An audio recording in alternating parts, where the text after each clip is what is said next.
నమస్కారం ఘంటారావానికి స్వాగతం. ముందుగా ప్రధానాంశాలు. భవన నిర్మాణాలు లేఅవుట్ల అనుమతుల బాధ్యత మున్సిపాలిటీలది. పాలనాపరమైన సౌలభ్యం కోసం బదలాయించిన ప్రభుత్వం.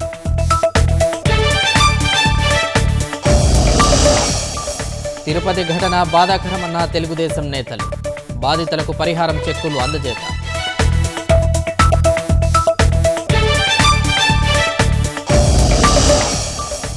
పరకామణిలో చోరీ చేసిన ఉద్యోగిని గంటలోనే పట్టుకున్నాం. ఘటనపై దర్యాప్తు సాగుతోందని టీటీడీ ఏఈఓ వెల్లడి.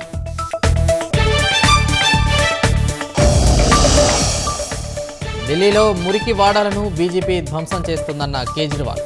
అక్కడి ప్రజల సంక్షేమం కాషాయ పార్టీకి పట్టదని ధ్వజం.